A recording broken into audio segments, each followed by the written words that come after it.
récord. Ya, entonces vamos a hablar sobre la distribución geográfica.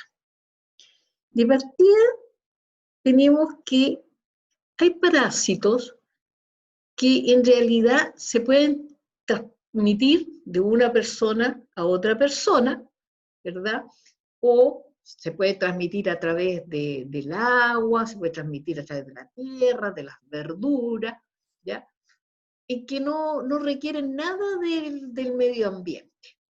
Ellos van de persona, de huésped en huésped. Eso es lo que uno generalmente dice, de huésped en huésped, sin requerir alguna temperatura del medio ambiente, sin requerir humedad, ¿ya? Entonces, digamos, se transmiten casi en forma directa. También se pueden transmitir indirecto cuando yo porque me como una lechuga mal lavada, ¿no es cierto? Y ahí me lo estoy adquiriendo el parásito. Esos parásitos, si no tienen requerimientos del medio ambiente, se distribuyen en cualquier parte del mundo, independiente de las temperaturas, ¿verdad? Del clima en general, del tipo de terreno, ¿ya? Entonces no tienen requerimiento y se distribuyen muy fácilmente. Pero hay otros parásitos que su distribución va a depender del medio ambiente, del clima, de las temperaturas, del tipo de terreno y de la forma de vida de las personas. Por lo tanto, esos parásitos nosotros a veces no los vamos a encontrar en determinados lugares. Ya les voy a mostrar un mapa para señalar, ¿no es cierto? Se hace el mapa epidemiológico que se llama de estos parásitos. Entonces, la distribución geográfica depende de ciertos factores.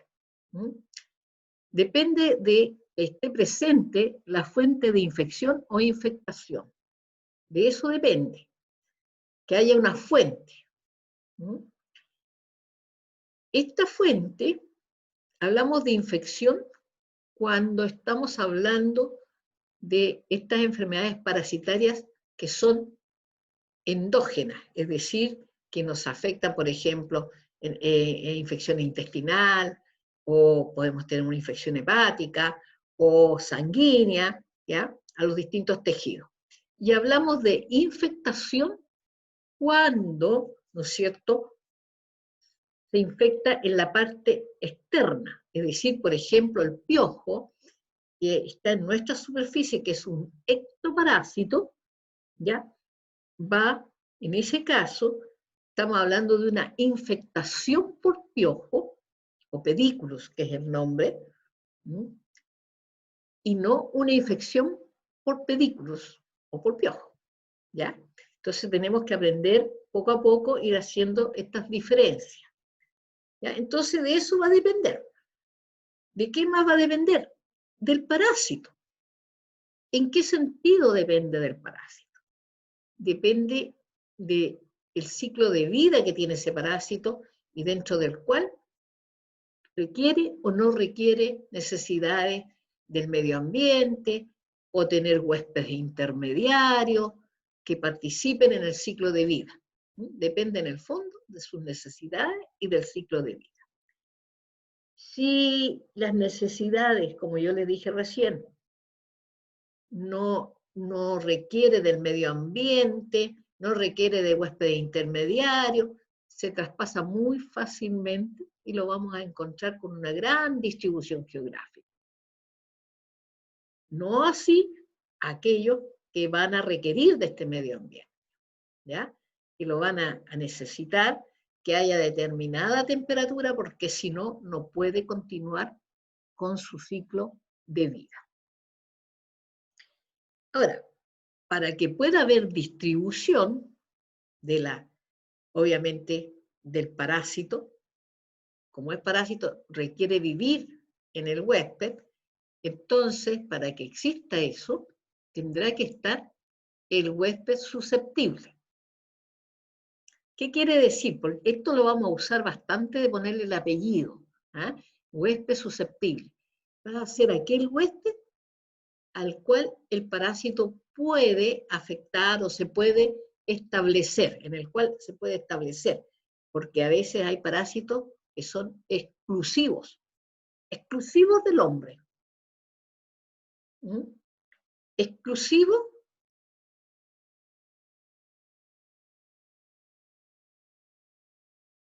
¿ya? Son exclusivos del hombre.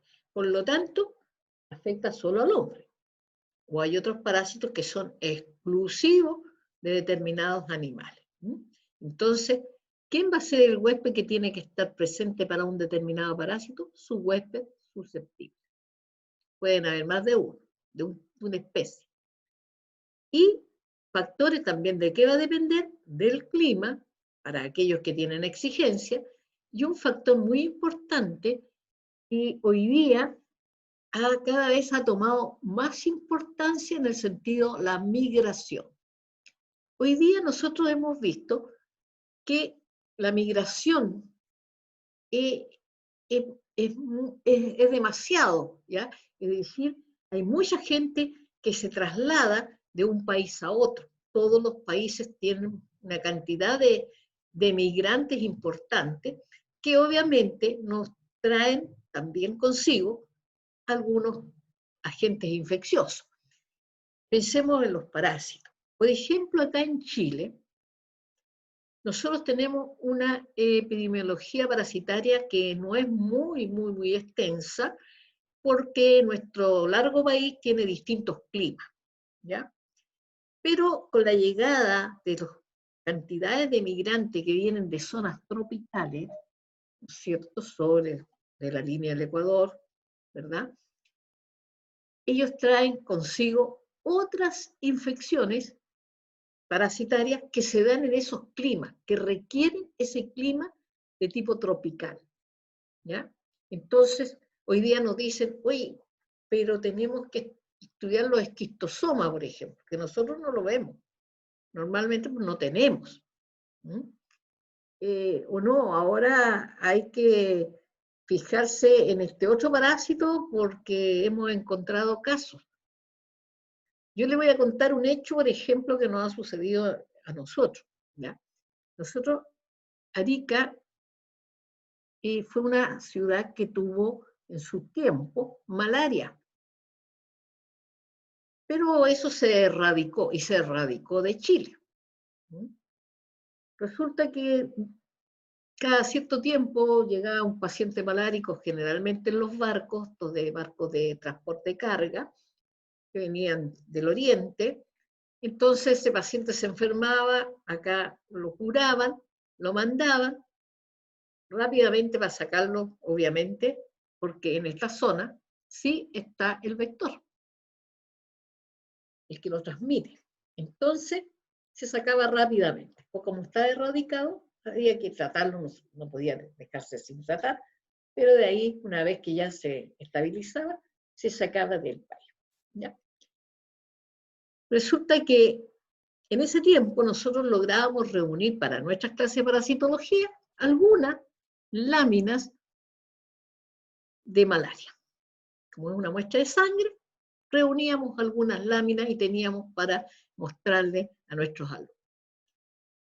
Con la migración, después los alumnos cuando iban a internado, nosotros les solicitábamos que nos trajeran algunas cosas que aquí no se daban, ¿no es cierto?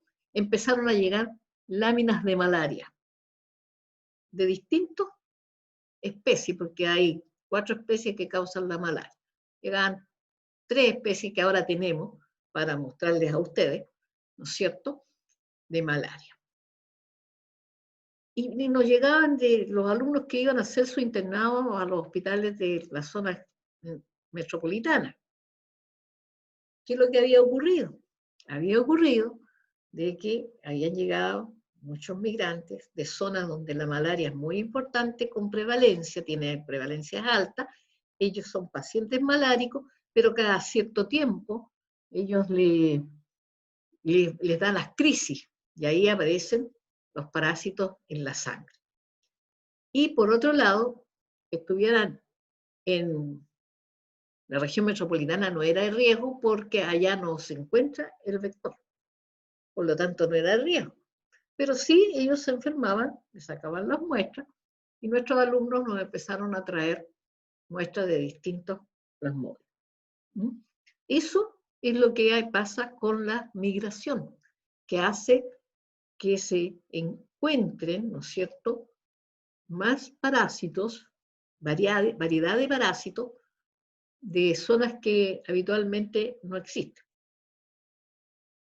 ¿Alguna consulta hasta acá?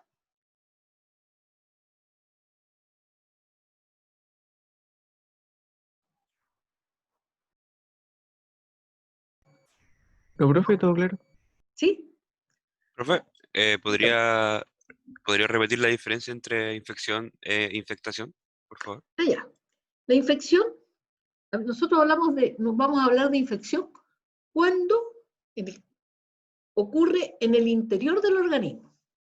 Por ejemplo, una infección intestinal, una infección tisular al tejido, por ejemplo, de un órgano, o infección, por ejemplo, vamos a tener hematológica, y la vamos a ver un ratito más, ¿no es cierto?, en que afecta en la sangre, como es el caso, por ejemplo, de la malaria. La malaria afecta al tejido sanguíneo, ¿ya?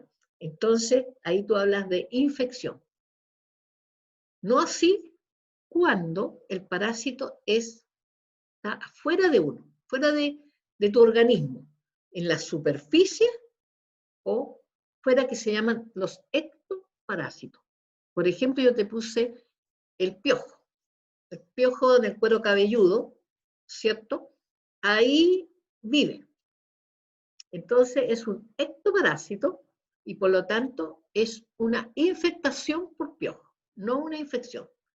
Nosotros, digamos, en lo general, en lo habitual, hablamos de infección e infectación, hablamos re poco.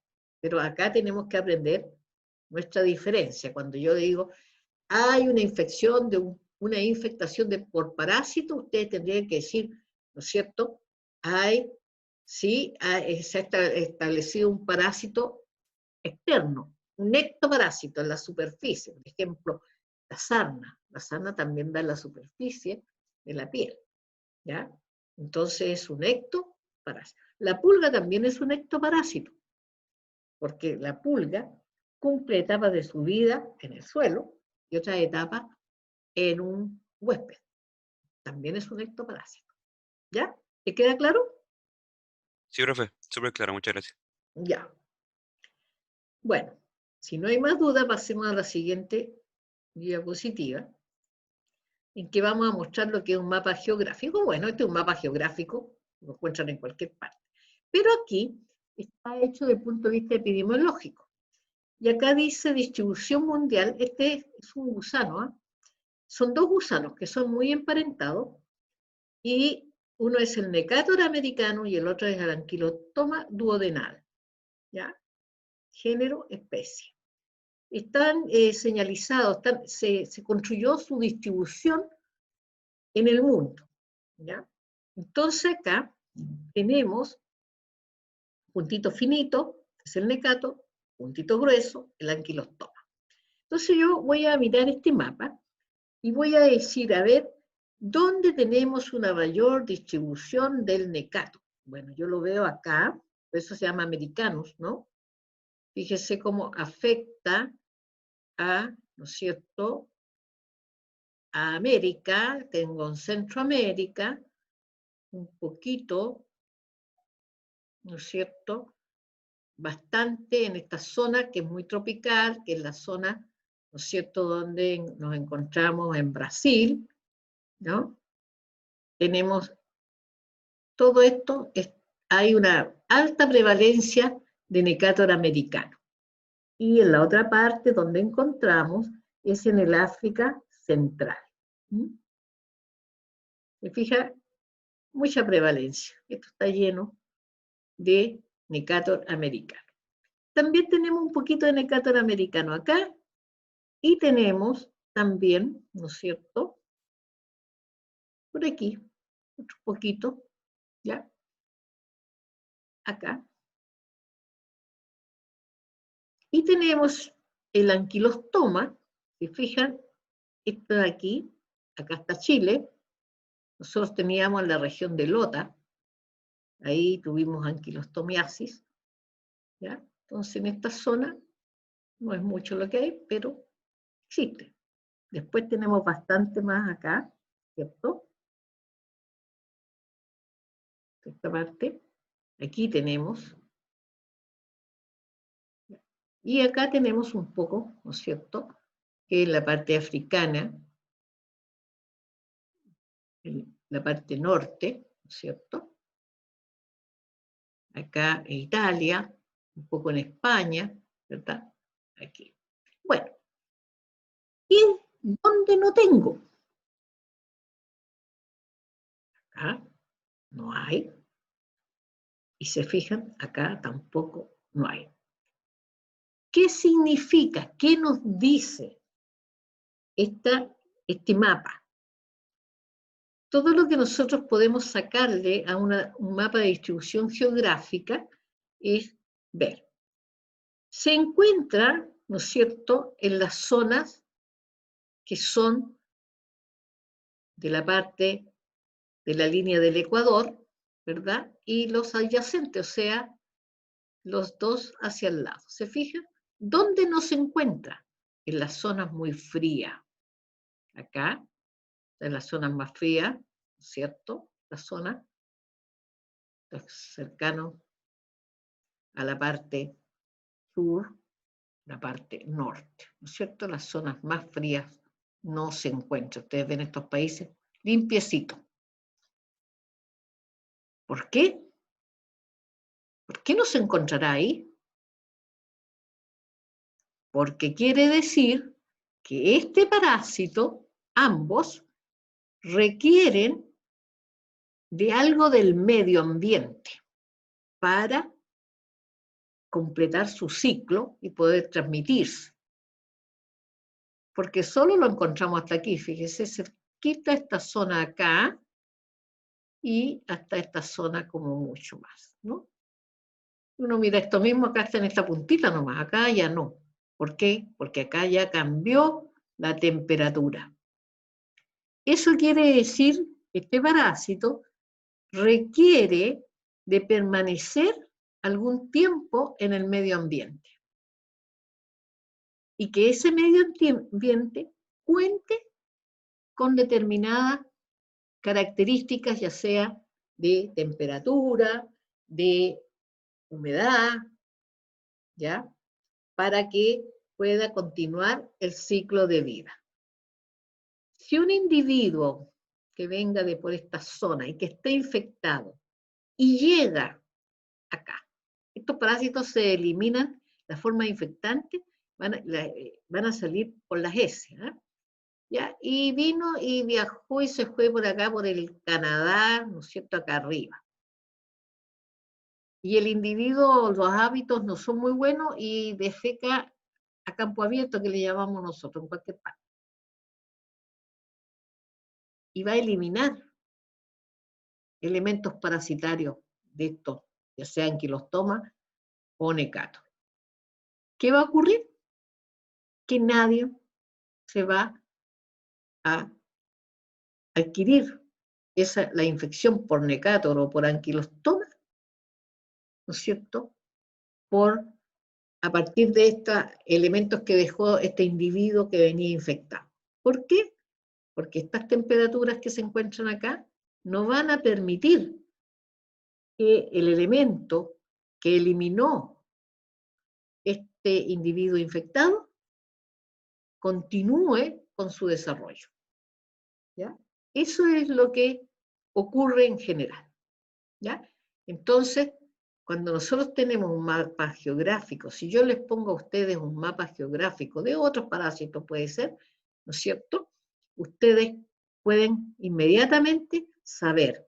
Si yo lo encuentro que está por todas partes, la prevalencia se refiere a esto, ¿no es cierto?, que existe en distintas partes, yo voy a pensar que es un parásito que no requiere del medio ambiente, que se transmite, ¿no es cierto?, fácilmente. se puede transmitir de persona a persona. No requiere de permanecer un tiempo en el medio ambiente para desarrollarse. ¿Ya? Y eso me va a decir, no, este parásito es de amplia distribución geográfica porque no requiere de factores que le pueda dar el medio ambiente. Pero si yo veo un mapa donde está limitado, ¿cierto? Que hay un límite de distribución, yo voy a pensar que este parásito sí requiere del medio ambiente y generalmente es de la temperatura, ¿ya? A menos que sea de un determinado huésped que se encuentre solo en una zona. A eso se le llama en general parásitos confinados, que están en un solo sector y de ahí no se van a mover casi, ¿no? Pero generalmente, por ejemplo, lo que yo le digo acá, con este mapa yo inmediatamente digo, este es un parásito que requiere permanecer en el medio ambiente, lo más probable que requiera de temperatura para su desarrollo. ¿Les queda alguna duda?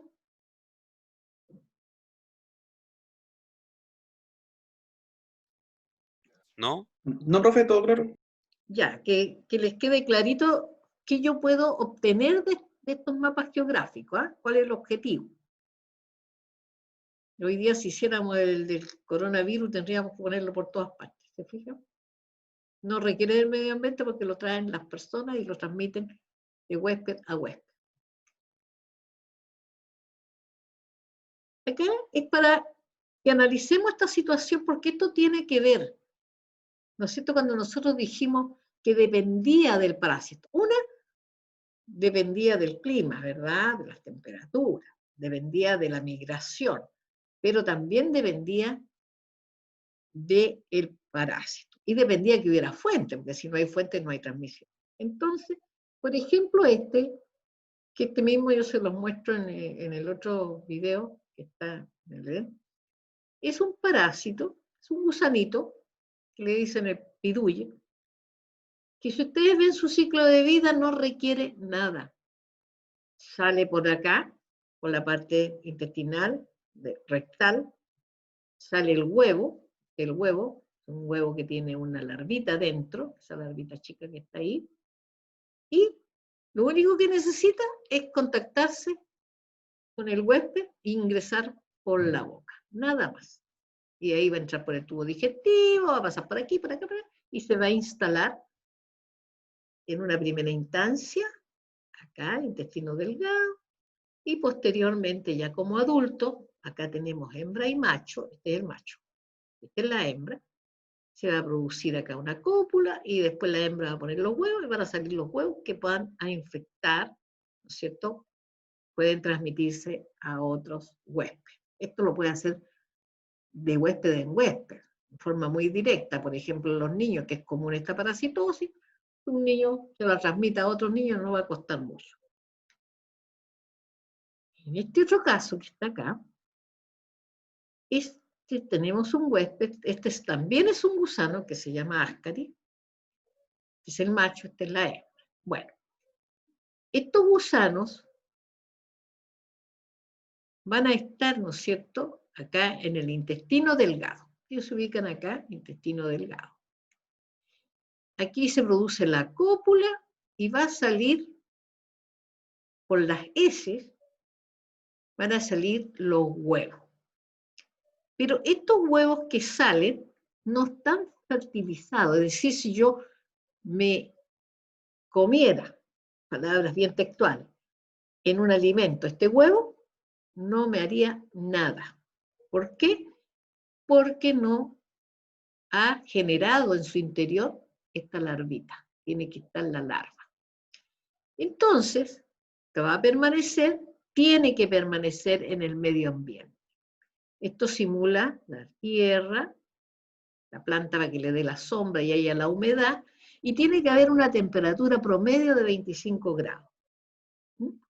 Para que este huevo continúe su ciclo de vida, ¿no es cierto? Acá se va a formar, ¿no es cierto?, las divisiones propias hasta formar la larva. Este huevo que está acá, que partió de aquí, es un huevo larvado y es la forma infectante de la parasitosis. Cuando nosotros hablemos de forma infectante, estamos hablando del elemento parasitario que va a producir el proceso infeccioso, ¿ya? Entonces, ¿qué pasa con este parásito? Si yo le hiciera el mapa geográfico, este parásito no va a estar presente en los lugares donde las temperaturas sean bajas.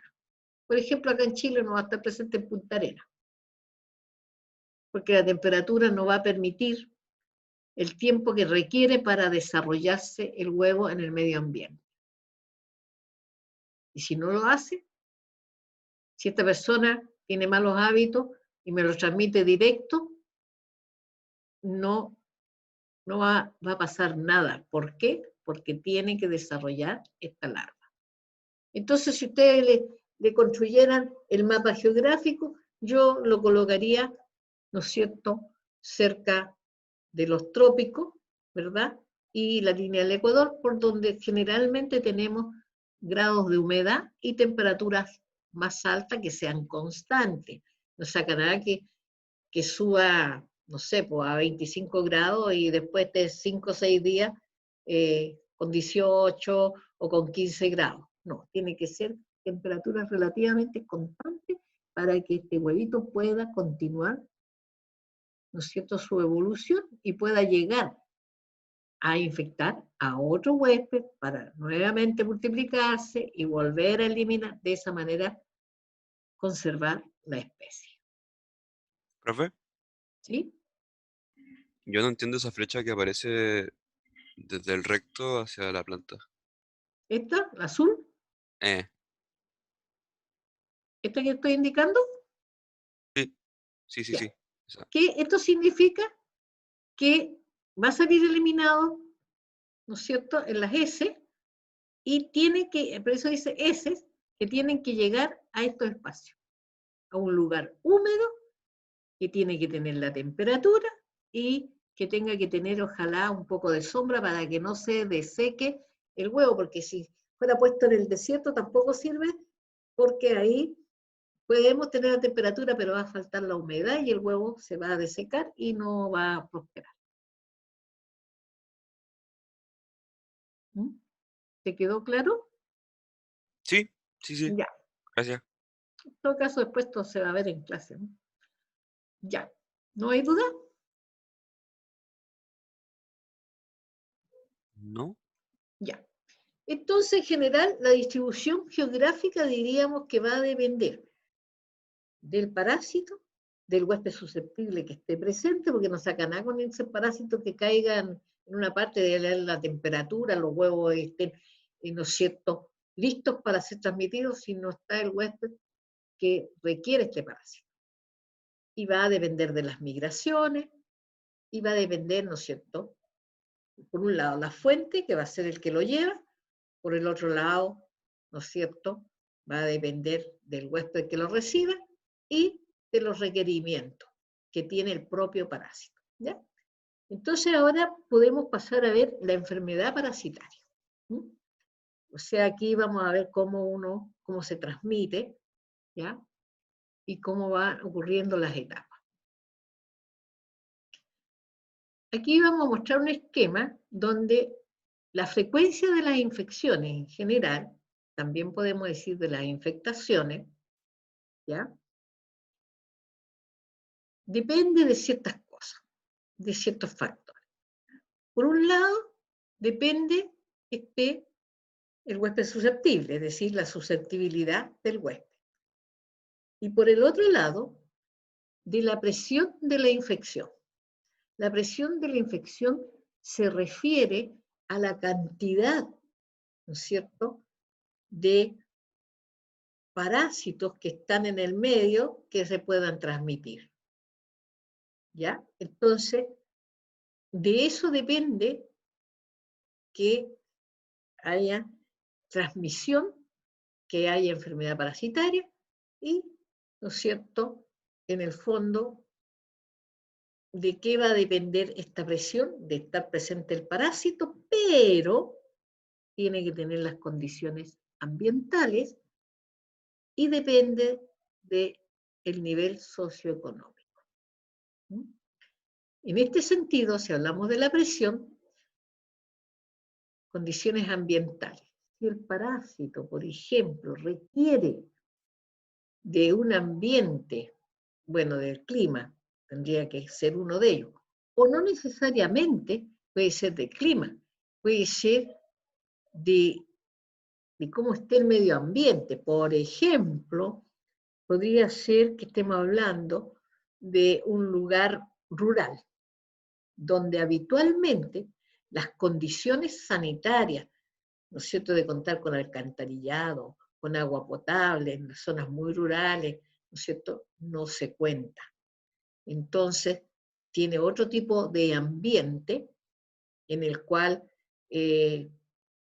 las defecaciones se hacen a través, ¿no es cierto?, puede ser a campo abierto, quiere decir, generalmente en las partes agrícolas donde la persona trabaja muy temprano, sale al campo lejos de la casa, ellos van a defecar a campo abierto.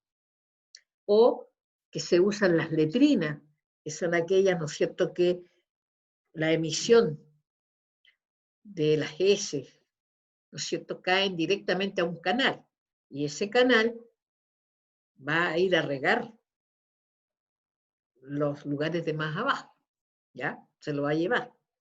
Entonces, de eso también depende. Y depende del nivel socioeconómico, porque se ve que, ¿no es cierto?, cuando tenemos un nivel socioeconómico más bajo, tenemos menos condiciones de calidad de vida. Por ejemplo, tenemos, ¿no es cierto?, condiciones,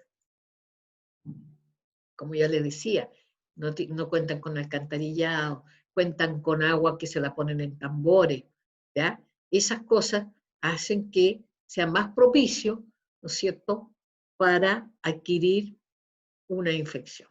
Mientras el medio en peores condiciones, ¿ya?, y el ambiente mismo, obviamente podemos tener una mayor cantidad de prevalencia de parasitosis. Por otro lado, podemos tener el huésped susceptible, es importante, porque si no está este huésped susceptible, no se va a adquirir. ¿De qué depende la susceptibilidad también del huésped? Depende, por un lado, de la inmunidad natural. Hay huéspedes que tienen, y no me refiero solo al hombre, ¿no? Me refiero, por ejemplo, también tenemos algunos animales, ¿no? Algunas aves, en la cual son inmunes naturalmente a adquirir un determinado parásito. Por ejemplo, las aves de las gallinas, por ejemplo, ellas son inmunes en forma natural a la enfermedad de Chagas, o sea, al Trypanosoma cruzi. Ellas se pueden infectar, pero no pasa nada. No, el parásito no se puede establecer en ellas porque ellas tienen una inmunidad natural. También va a depender de que no sea solamente natural la inmunidad, sino la buena inmunidad. Una persona que tenga una inmunidad de baja respuesta va a estar más susceptible a adquirir una infección que aquel que tiene buena respuesta inmunitaria. También depende de los factores genéticos. Nosotros vamos a ir viendo en las parasitosis, vamos a decir de repente, es más frecuente, ¿no es cierto?, en los caucásicos que en los individuos de raza negra o de raza amarilla, ¿ya?, de las distintas razas, ¿ya? Y eso es solamente por factor genético. Y depende de la nutrición. Un individuo que tiene una buena nutrición, que las sustancias nutritivas que ingiere ¿no es cierto?, sean capaces de producir, sobre todo, una respuesta inmunitaria de buena calidad, va a tener una posibilidad más escasa de adquirir una parasitosis que aquel individuo que es más desnutrido, que está mal nutrido. La nutrición va a ser importante, nosotros sabemos, porque guarda relación con la capacidad de respuesta inmunológica que puede tener el individuo. ¿Ya? ¿Alguna duda?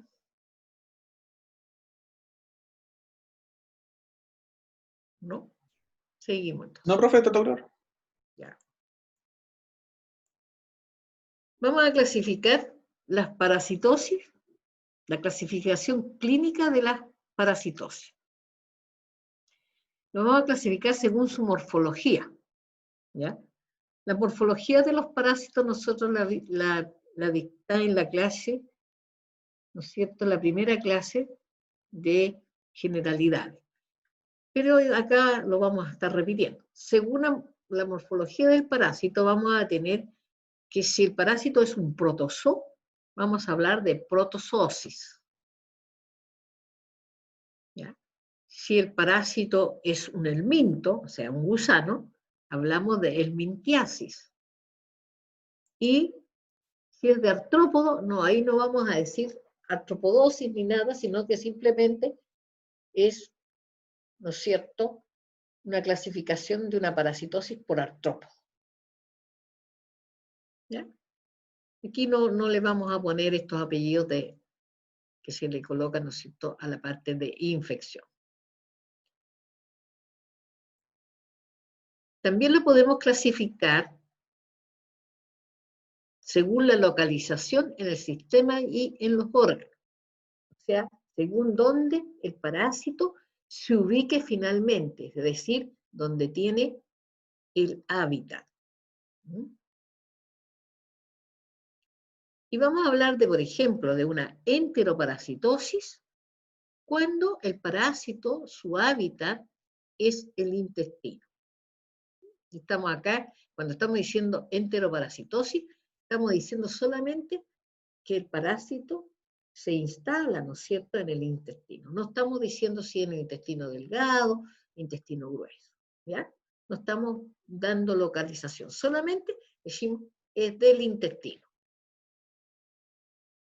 Hablamos de histoparasitosis, si el parásito se ubica, es decir, su hábitat es en los tejidos, ya considerando, ¿no es cierto?, dejando de lado la parte sanguínea, sino porque la sangre también es un tejido.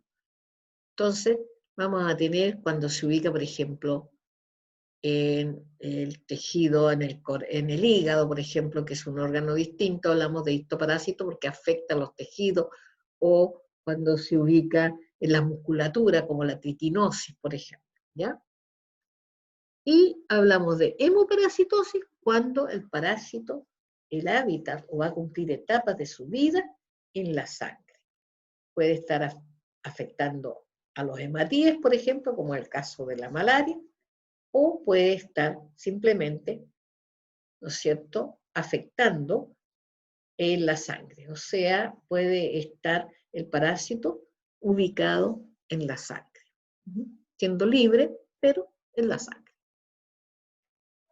¿Ya? Entonces acá tenemos una clasificación para referirnos a la parasitosis, a la parte clínica. Este individuo tiene una enteroparasitosis o está con una hemoparasitosis, que quiere decir, ¿no es cierto?, que tiene un parásito en la sangre. Y vamos a hablar de ectoparásitos cuando están fuera del organismo. Es decir, estas de acá son endoparasitosis. Y este otro es un ectoparasitosis, como por ejemplo la sarna, la pediculosis, ¿no es cierto? Van a ser parásitos que van a estar en la superficie del cuerpo del individuo.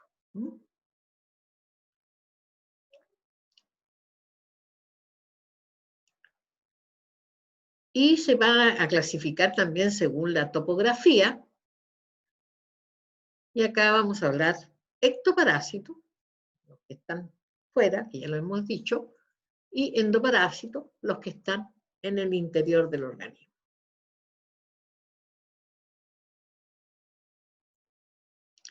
Y ahora, después de saber cómo se van a nominar, podemos hablar de la enfermedad parasitaria en sí. Bueno, en primer lugar, para que pueda ocurrir una enfermedad parasitaria, ya lo describimos un poquito antes, ¿no es cierto?, cuando hablamos de la distribución, pero para que pueda existir una enfermedad parasitaria, tendría que transmitirse, ¿no es cierto? ¿De dónde se tiene que transmitir? De una fuente. Tiene que existir entonces una fuente, ¿no es cierto?, que contenga al parásito. Esta fuente puede ser diversa, ya la vamos a ver. Debe existir un modo de la transmisión, es decir, una forma de cómo se va a transmitir, ¿ya? Donde el modo incluye al mecanismo, cómo ocurre, y la vía de ingreso, ¿ya? Entonces, el modo incluye de cómo se transmite y a través de qué. ¿Por qué vía? Puede ser vía oral, vía cutánea, vía sanguínea, ¿ya? Por la vía. Y tiene que existir quien lo reciba. Por lo tanto, alguien que lo tenga, o que algo que lo tenga, mecanismo por donde se vaya a transmitir, la vía por donde tiene que ingresar y el que lo tiene que recibir. O sea, de aquí tiene que venir acá, pero tiene que ocurrir esto. Cuando estas tres cosas se dan, es cuando, ¿no es cierto?, se va a producir el proceso de transmisión de una enfermedad parasitaria. Ahí recién se va a transmitir a este huésped susceptible. Esto se va a dar en un momento preciso, ¿no es cierto?, en el cual están los tres elementos que se hace posible y se va a transmitir la infección. Hoy día nosotros estamos muy inclinados en esto con la parte viral, ¿no es cierto?, que es lo que tenemos, nos tiene acá encerraditos, ¿no es cierto?, que se dan las fuentes, los modos, el mecanismo, ¿no es cierto?, la vía aérea y obviamente el mecanismo que esté el individuo infectado y que se acerque y que uno no se cuide y quien lo reciba. Las fuentes, con respecto a las fuentes, vamos a ver el reservorio. El reservorio es una fuente primaria de infección. Puede ser un hombre, puede ser un animal que sea reservorio, o sea, que tenga el parásito en su organismo o en su superficie. Por ejemplo, un individuo con piojo es un reservorio. Raramente es reservorio la tierra y los vegetales, a pesar de que nosotros podemos adquirirla al contaminarnos con tierra o al comer algunos vegetales que no estén, ¿no es cierto?, bien lavados. ¿Por qué? Raramente, porque donde normalmente vive y se multiplica este agente infeccioso, ¿no es cierto?, ¿dónde va a ser? En el hombre o en el animal. Generalmente aquí, habitualmente, puede estar inerte, pero puede transmitirse, ¿ya? Y una vez que ingresa al huésped, se activa, ¿ya? Entonces, porque tiene que depender, porque son parásitos, entonces tienen que depender de seres vivos que le otorguen, ¿no es cierto?, los elementos necesarios para sobrevivir, porque ellos viven a expensas, ¿ya? A expensas de un ser superior. Y de manera que se pueda transmitir al huésped susceptible. Raramente esto, porque no sobreviven ahí, pero hay algunos parásitos que de ahí uno se puede infectar. No puede ser reservorio, porque el parásito no va a estar en su estado adulto. Por eso no son reservorios, pero etapas del parásito pueden estar acá y nos pueden infectar. ¿Ya? Entonces, los principales, el hombre es un buen reservorio y hay muchos animales que son reservorios. También una fuente infectante, por eso decimos, pueden ser personas, animales, pero también pueden ser objetos, ¿ya? Objetos inanimados, como por ejemplo, puede ser un cepillo del pelo, para transmitir, por ejemplo, la pediculosis. Puede ser un sombrero, un gorro, que me lo prestan y tiene un pedículo, o sea, un piojo ahí entre las costuras y se me pasa a mi cabeza. ¿Ya? O pueden ser sustancias a partir de las cuales el agente se transmite al huésped. ¿Ya? Sustancias que tengan, ¿no es cierto?, al agente infeccioso en su forma infectante para que la reciba el huésped. Entonces ahí tenemos una fuente infectante, puede ser muy variada. El reservorio puede mantenerlo, ¿ya? Eso hace que lo mantenga. Este otro es la fuente de la cual generalmente se va a transmitir. Y tenemos los fómites, que son los objetos inanimados que pueden transmitir a un agente infeccioso desde la fuente infectante a un huésped susceptible. ¿Ya? ¿A qué se refiere eso? Por ejemplo, yo le decía un objeto inanimado, un cepillo, puede ser una peineta, ¿cierto? En que, pongamos en el caso de una peluquería, a una persona, lo atienden en la peluquería, le pasan la peineta, usted ha visto que si después lo desinfectan, lo dejan ahí en un tachito y después lo vuelven a usar con el que sigue, y si el anterior tenía la forma infectante, ¿cierto?, lo va a recibir el que sigue. De esa manera se transmitió con un objeto inanimado. ¿Ya? Hay varios objetos, después, cuando uno va viendo cada parásito, va diciendo la forma que se transmite cada uno de ellos.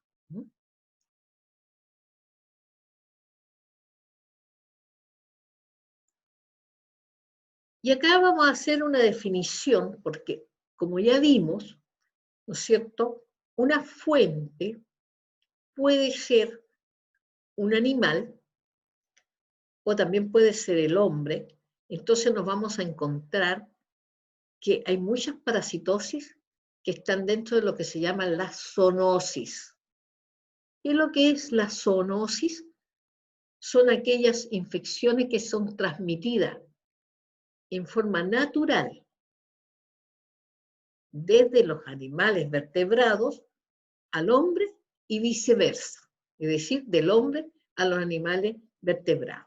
Por ejemplo, nosotros vamos a ver que algunos parásitos se transmiten de animales, por ejemplo, del gato, del perro, se transmiten al hombre. Y hay parasitosis en el cual el hombre puede ser, ¿no es cierto?, un reservorio o están infectados, ¿no es cierto?, que lo puede transmitir al animal. ¿Ya? Y a esas parasitosis que presentan transmisión entre el hombre y el animal, o el animal y el hombre, nosotros le vamos a decir que es una zoonosis. ¿Estamos claros hasta acá? Sí. Sí, profe. Ya, continuemos entonces. Veamos la transmisión, los tipos de transmisión. Tenemos la transmisión directa. Es la que ocurre de huésped a huésped. Aquí no hay nada entre medio, ¿no? Se la puedo transmitir directamente. Por ejemplo, por contacto físico. La sarna se puede transmitir por contacto físico. La pediculosis se transmite por contacto físico. Juntamos las dos cabezas, uno tenía pedículo, se los pasa al los dos. En los niños bien común esa forma de transmisión. Entonces, eso se referiría a un contacto físico, una forma de huésped a huésped. Otra forma de huésped a huésped es la transfusional. Al colocar transfusión, podrían transmitir algunas enfermedades parasitarias. Obviamente, que actualmente los servicios que se realizan, ¿no es cierto?, toda una batería de examen previa antes de poder transfundir esa sangre. ¿Ya? Pero antiguamente existía muchas veces de brazo a brazo. No había ningún examen previo, lo único que medía que sean grupos que no se iban a rechazar y se transmitía de brazo a brazo. El transplacentario. Acá hay parasitosis que se puede transmitir de la madre al hijo vía transplacentario, vía placenta. Y en los trasplantes. Puede estar sobre todo en aquellos parásitos tisulares que se establecen, ¿no es cierto? Por ejemplo, puede estar en el hígado, hay unos que están a nivel del corazón, entonces podrían ser eventualmente transmitidos a través de ese trasplante. No es muy habitual eso. ¿Cuál es la más habitual? Es esta, contacto físico. Por ejemplo, el tener pidulle, que es el gusanito, es muy fácil de transmitir. De hecho, una parasitosis familiar, porque si hay un niño en la casa que llega con ese gusano, ¿no es cierto?, rápidamente el resto de la familia lo va a poder tener, que es lo mismo que pasa con la pediculosis. El niño va al colegio, sobre todo los niños chicos, llegan con pedículos a la casa y luego más de algún, ¿no es cierto?, familiar que cohabitan, obviamente adquiere la parasitosis. Y tenemos las formas indirectas. ¿A qué se refieren las formas indirectas? Tenemos, una de ellas el carnivorismo. ¿A qué le vamos a llamar el carnivorismo? Quiere decir que esta parasitosis se puede transmitir a través del consumo de carne que no estén bien cocidas, o que no estén, ¿no es cierto?, con examen sanitario.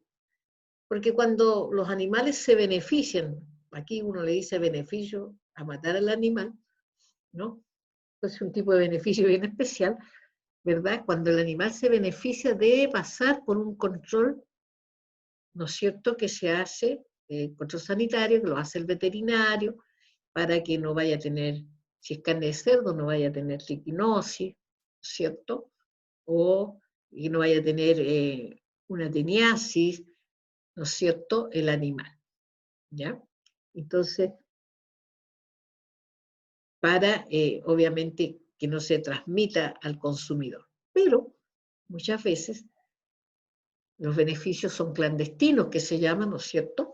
Y, por lo tanto, se puede adquirir a través de las carnes. Pero si la carne está bien cocida, ¿cierto?, el agente infeccioso que ahí está, que es la forma infectante, no se va a poder transmitir. También ocurre con los peces, ¿eh? También la carne de los peces también nos puede transmitir alguna parasitosis. Ahí hay que tener cuidado con los ceviches. El fecalismo va a ser una forma indirecta a través de las heces que contaminan, por ejemplo, las verduras de hoja, sobre todo porque crecen más a ras del suelo, las rastreras como la frutilla, por ejemplo, ¿no? Las de hoja, la lechuga, la espinaca, la acelga, son verduras que hay que lavarlas muy bien, ¿ya? Porque puede tener la probabilidad de contaminarnos debido a que las aguas pueden estar a su vez contaminadas, ¿ya? De donde estas verduras, ¿no es cierto?, se cultivan y las aguas con las que se riegan pueden venir contaminadas. La contaminación ambiental, ¿verdad? El medio ambiente donde uno vive, que esté contaminado. Y tenemos también en forma indirecta el vectorial. Es indirecto, ¿no es cierto? Porque no es de huésped a huésped. En este caso, el vectorial estamos hablando, por ejemplo, de las moscas, que eventualmente pueden traer en sus patas, ¿no es cierto?, los parásitos debido a que ellas se paran generalmente en lugares donde están las materias orgánicas en descomposición. Y puede ser moscas que se paren, por ejemplo, en fecas de animales, en el caso de zoonosis, y traigan la forma infectante y se paran en un vaso, se paran arriba de algún alimento, uno no sabe, ¿no es cierto? Y por lo tanto, como no se ven, se lo consume y entra por la vía oral. Entonces el vectorial tenemos las moscas, las baratas y una serie que podrían estar participando como parte de la transmisión indirecta, ¿ya? Y sin comer carne y adquirir una parasitosis sería una transmisión indirecta. ¿Está clara la transmisión? Continuemos entonces acá para mostrar. Fíjese, acá tenemos las moscas. Las moscas tienen las patitas llenas de unos pelitos, llamémoslos así, ¿no? Nos interesa identificar. Y la mosca a nosotros nos puede infectar, ¿cómo? ¿Cómo está mostrado acá? Por ejemplo, acá, esta es una letrina, como las heces caen abajo a un pozo, no siempre es agua corriendo, sino que a veces es un pozo, se infectan las patas con los elementos parasitarios. O lo pueden adquirir de estos desechos, ¿no es cierto? Cuando uno no tiene el suficiente cuidado de que las basuras estén bien cubiertas. Las dejan ahí y esto está en forma descompuesta, la mosca se paró ahí, en sus patas va a quedar, ¿no es cierto?, estos elementos parasitarios que son la forma infectante. Y se puede venir a parar a la fruta, que uno la come directa, puede estar lavada, pero se paró la mosca, dejó ahí la forma infectante a cualquier alimento, ¿no es cierto? Aquí está mostrando un niño que está muy contento porque va a comer una torta, ¿no es cierto? Está celebrando un cumpleaños, pero si la mosca, ¿no es cierto?, se paró en el alimento, puede infectar. Esa forma de cómo existe una transmisión a través de vector, que esta sería una transmisión indirecta. Acá, la infección por fecalismo, ¿no es cierto? Esto también está en el anterior, ¿eh?, donde mostramos el medio ambiente, pero esto vamos a mostrar cómo se infecta. Acá tenemos un huésped infectado con un parásito intestinal, por eso dice intestino. Defecó acá, a campo abierto, defeca, y puede ser que estas heces que eliminó al medio ambiente caigan al agua, contaminen alimentos, si es que caigan algún tipo de cultivo, contamine el suelo. ¿Con qué lo va a contaminar? Con las heces que pueden contener formas infectantes, que pueden ser quistes o quistes, larvas de gusano y huevos del minto. Estos son generalmente del mintos y estos son de protozoo. Pueden quedar ahí. Y va a llegar al huésped susceptible. Ya, porque si toma agua, el huésped susceptible, o, ¿no es cierto?, se contamina el suelo, contamina los alimentos, el huésped susceptible lo va a adquirir. Y esta infección sería por fecalismo, porque lo que eliminó el individuo, como el parásito está en el intestino, eliminó heces que tienen elementos parasitarios y de alguna manera va a llegar al huésped susceptible. Como es a través de esto, ¿cierto?, ambiente, agua, alimento, suelo, esta es una forma indirecta, ¿no es cierto?, de transmisión.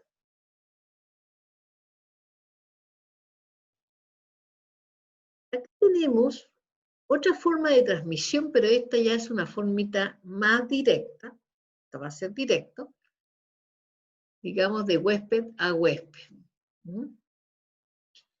Tenemos un huésped infectado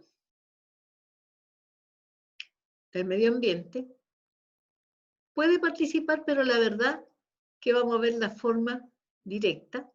Este es un ciclo que le llamamos el ciclo ano, mano, boca. ¿Ya? Ya vamos a ver por qué. Tenemos un huésped infectado que tiene un gusano, que se transmite habitualmente de esa manera, que es el enterobio vermicular y que es el pidullo. Este huésped infectado tiene en su región anal, va a tener los huevos de este gusanito, que van a estar infectantes ya, rápidamente, y además produce una picazón en la región anal. Así que es bien fácil, ¿no es cierto?, que un niño, por ejemplo, se rasca y la saque en sus manos, ¿no es cierto?, estos huevos, y se lo traspase directamente a un susceptible, a un huésped susceptible, a otro huésped. ¿Por qué? Porque estos huevos están fertilizados, ya tienen el gusano, tiene su larva de huevo y se puede transmitir.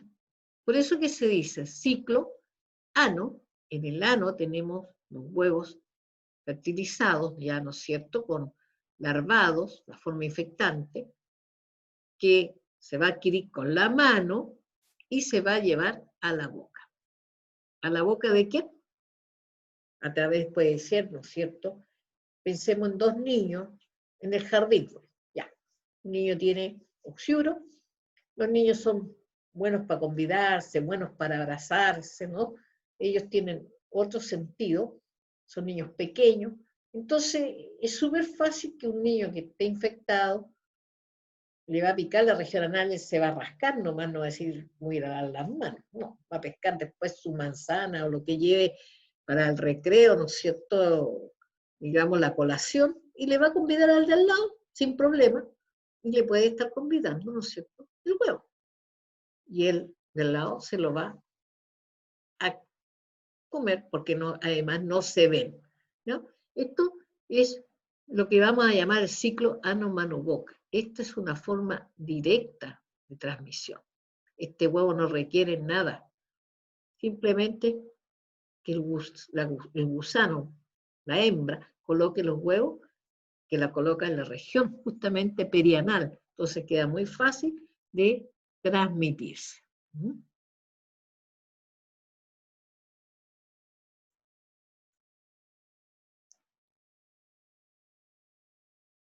Ahora, con respecto a los parásitos que se transmiten por las heces humanas, que contaminan el ambiente, y generalmente van a ser formas indirectas, tenemos la entomeba histolítica, el Balantidium coli, son protozoos, ¿se fijan?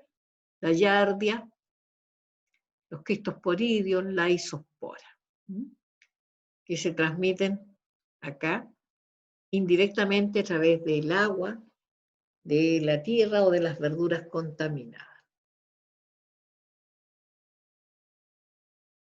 Y también algunos helmintos, como los Ascaris lumbricoides, el Tishura tishura, la Heminolepis nana.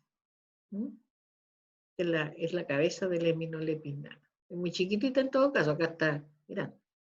¿Ya? También se pueden transmitir de la misma forma. ¿Por qué? Porque este va a eliminar huevos, que ya lo hablamos, que quedan un tiempo aquí y después son infectantes. Este también va a eliminar huevos, que también tienen que quedar en el medio ambiente, y este también va a eliminar huevos. Y ahora la infección por carnivorismo. Vamos a partir de un huésped definitivo que también tiene al parásito en el intestino. Y va a eliminar en sus heces, ¿no es cierto?, la forma infectante de estos parásitos. ¿Qué cosa elimina? Elimina quistes, metacestodos y larvas. Estos generalmente, los por carnivorismo, requieren de un huésped intermediario, ¿ya? Un huésped que esté en el ciclo, no es el huésped definitivo, sino es un huésped donde va a vivir una etapa de su vida el parásito.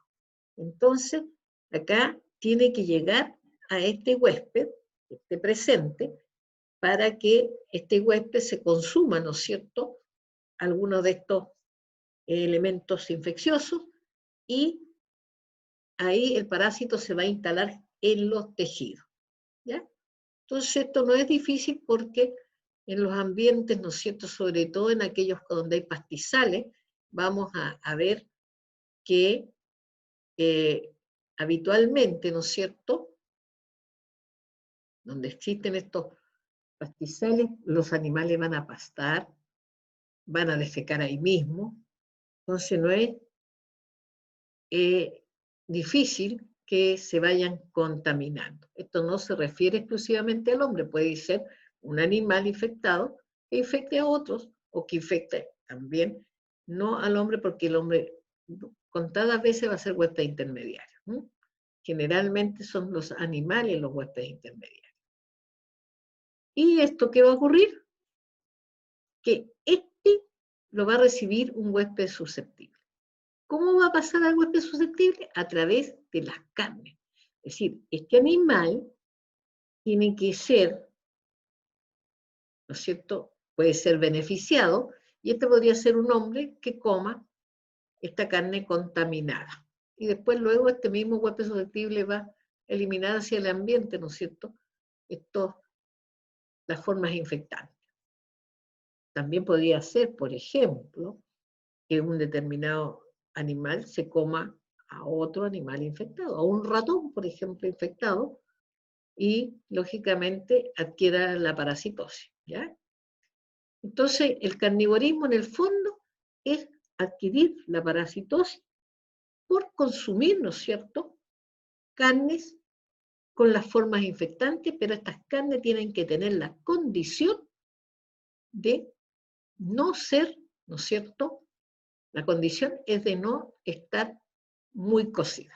Si está bien cocida, no va a pasar absolutamente nada, ¿ya? Nosotros nos vamos a dar cuenta en este curso que no podemos comer pescado, no podemos comer carne, no podemos comer un montón de cosas, pero siempre que lo hagamos bien, cocido y todo, no se evita el problema, ¿no es cierto?, de la infección. Estos parásitos tenemos la Trichinella spiralis de la triquinosis, tenemos la Taenia solium, la Taenia saginata. Estas son tenias exclusivas del hombre. El hombre desarrolla a la tenia, estas que son acá, ¿eh?, el hombre. El animal intermediario, que puede ser para uno el ganado vacuno, para el otro es el porcino, ellos van a tener en sus tejidos la forma intermediaria que es infectante.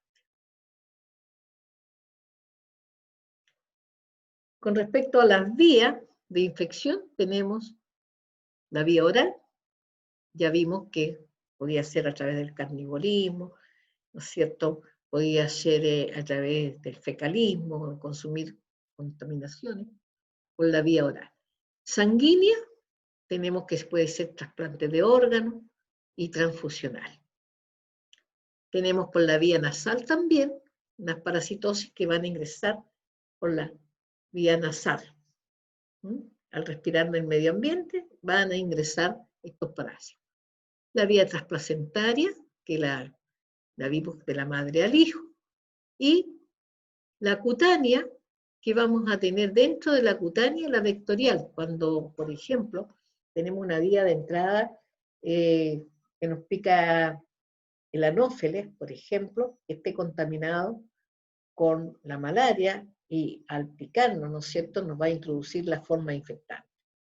Pero también hay unos parásitos que entran directamente por la vía cutánea y que se van a ir a instalar al intestino, ¿ya? Pero ellos entran, su ingreso va a ser a través de la piel. O sea, no solamente vamos a tener vectorial, sino también vamos a tener unos que ingresan a través de la piel, que ellos van a estar en el suelo y van a ingresar a través de la piel. Acá vamos a ver la infección por la piel, huésped infectado, intestino, elimina huevos. Estos huevos van a quedar en el medio ambiente, ¿no es cierto? Y van a transformarse en unas larvas que se llaman larvas rhabditoides. Son intermediarias, todavía son pequeñas. Estas larvas rhabditoides tienen que transformarse en una larva que se llama larva filariforme. Ellas van a estar en el medio ambiente y ahí van a crecer, se van a transformar en la larva filariforme. Esta larva queda en el ras del suelo, ¿ya? En el medio ambiente, va a quedar ahí a ras del suelo, esperando que pase un huésped susceptible. Es decir, en este caso, un hombre, que pies desnudo, por ejemplo, que es común en las zonas agrarias, y va a entrar por la piel y va a dar toda una vuelta por el organismo para llegar a instalarse en el intestino.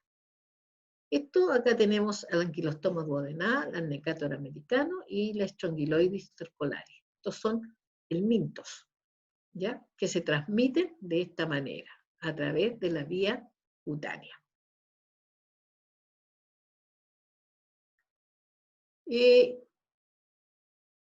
Vamos, ¿qué hora son? Ya estamos casi mal. Vamos a ver huésped susceptible, los factores, y lo vamos a dejar hasta acá esta clase hoy día, vamos a continuar mañana, ¿ya? Factores para el huésped susceptible. Ahora veamos al que los recibe. De los factores que va a depender. Depende de la probabilidad de contagio. ¿De qué va a depender la probabilidad de contagio del huésped susceptible? De sus hábitos. Por ejemplo, si le gusta comer carne cruda, y cualquier carne que le ofrezcan, tiene, ¿no es cierto?, una mayor posibilidad de adquirir la parasitosis. De las costumbres, ¿no? En general, acá hay muchos elementos que están dentro de las costumbres. Los hábitos en lo continuo que uno tiene, que es específico, ¿no es cierto?, está dentro en general de costumbres. Si hablamos como general, tengo la costumbre de comerme la carne cruda, pero si lo hago siempre es un hábito, ¿no? Del hacinamiento con que viva el huésped, ¿no? Por ejemplo, hay familias que viven realmente en un hacinamiento, ¿ya? Se considera hacinamiento cuando, por ejemplo, una familia de 5 personas tienen 2 camas. Se supone que en una cama duermen los padres y en la otra duermen 3. Por lo tanto, ya están hacinados. Hay, digamos, niveles de hacinamiento que se determinan, ¿no es cierto? ¿Qué se puede considerar? Son 5, tienen 2 camas. Son 7 y tienen 3 camas. Se cuenta por el número de camas y número de personas. Y eso va a hacer posible algunas transmisiones de algunas parasitosis.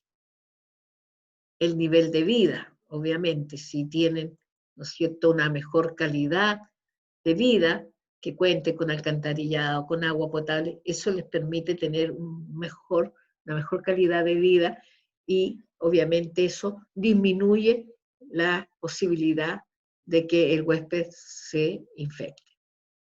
Existen las variaciones individuales.